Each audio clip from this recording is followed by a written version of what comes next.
Hey everybody, it is June 12th and I have returned from the States for where I was for a Department of Defense Education and Activity Conference in Atlanta. I did a pretty good job of keeping up with everything except right at the end, and then I had a 26-hour flight.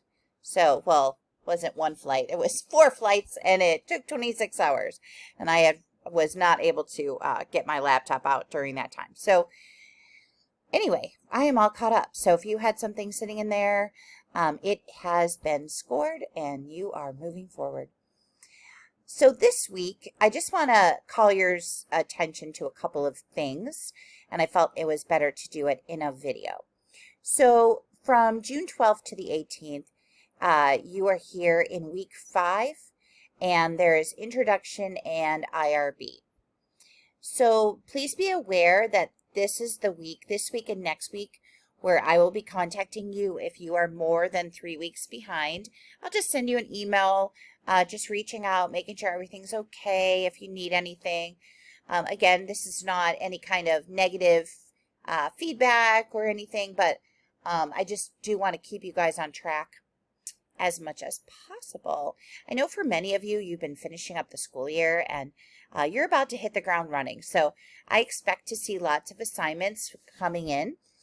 Those of you that have been submitting, I think you know that I check Blackboard several times a day, and I do try to return things quickly.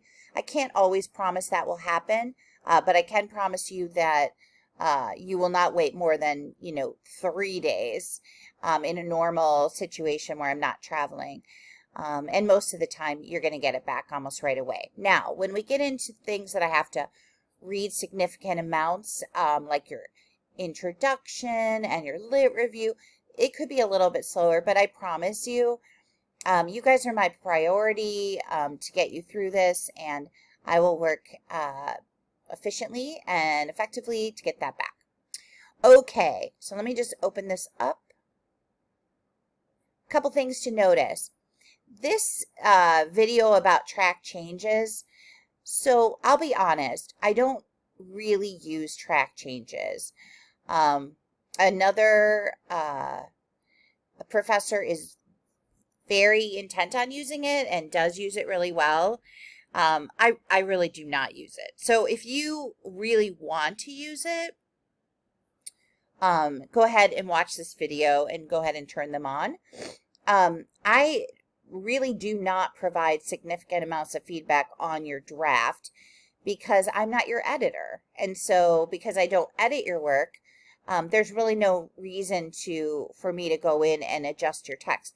I will give you lots of feedback on things that need to be corrected, and I will also give you examples. But anyway, so if this is not something that you necessarily have to be involved with. Okay, this is super important. As you write your introduction, we have given you a sample right here for school improvement and for action research. 2 samples of what an introduction could look like. Now, these are student work, and we're not saying that these are perfect. We did not fake write them so that they would be perfect. We wanted you to see actual student work. But they were both approved. And so your writing may be, different. Maybe you're going to write longer or include more, and that's completely fine. So I just want to let you know that. Please remember that the plan component document that's in week 1, that is your sort of your like touch guide, your map, and it tells you what belongs in each section. So you want to definitely keep going back to that. And then this is just a brief overview of what each of the paragraphs should be. Okay? All right.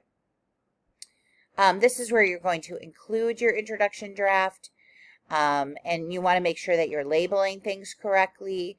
Now, some of you have asked, can I go into the template and start submitting in the template? Because eventually, after this assignment actually, you will be putting everything into the template and just submitting the same exact document over and over, changing the dates. And sometimes people like to actually put the assignment that I'm going to be checking in the title. And that's fine too. Whatever works for you. But you just keep submitting that over and over, and you just keep adding to it. So at the very end, you have a completed project, and I've been watching it develop. There are times when I want to go back and read a previous section. A lot of times as you move through, I go back to your lit review and I make sure that you're connecting things together. I also watch your resource list kind of come alive and get added to. And then I'm also checking your APA throughout the time so that when we do get to the end, it's not a lot of editing if you've been doing changes throughout. Let me remind you again, please, please, please get an editor for this project. You do not have to pay an editor to do this work. You probably have someone in your life that has experience writing a capstone or a dissertation. You can also contact your district office. A lot of times those people that have done a dissertation or capstone love to be helpful and with you. It's kind of a paying it forward situation, paying it back. Anyway, even just an English teacher that's going to really help you sculpt your words. It's good to have someone that knows APA, but again, it's not like that's not the hugest, most important part. It's actually the writing. Okay. And then here, if you are doing a school improvement plan, I'm going to say goodbye to you now, and you can just stop this video, and I will look forward to talking to you. If you need anything, let me know. Okay, action researchers, this is a very good video about what is IRB. You have to mark it as viewed, the same thing we did before. You are going to be submitting your IRB application to get approved. And for most of you, I'll let you know that you are going to do the educational practice exemption form. You have to really be careful and think through what you're doing. To look down here to see if you are able to use the exemption form. If you are not, then you have to complete multiple forms within here, okay?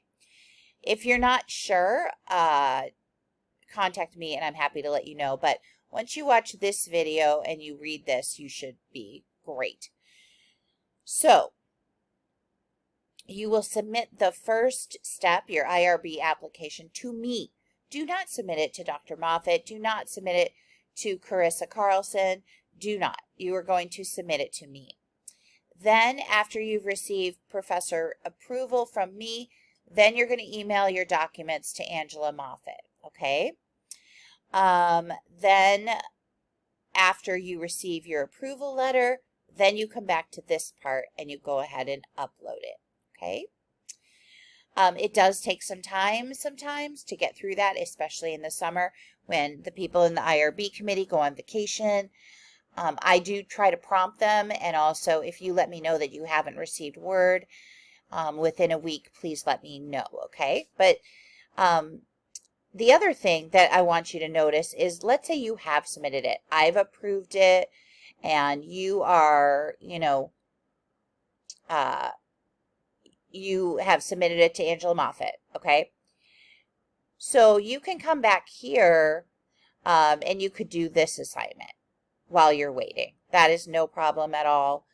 And plus, you're going to be working on your introduction. So I would just get the IRB application in and then settle back and work on your introduction, because a lot of times the introduction doesn't get accepted the first time. There's usually things we need to talk about, and you'll do some edits and then you'll get it approved, okay?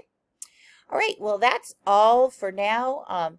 Please be aware that I am praying for you, especially for you, my action research people, every single day by your name, and just looking for your success. So far, you're doing great, so keep up the good work.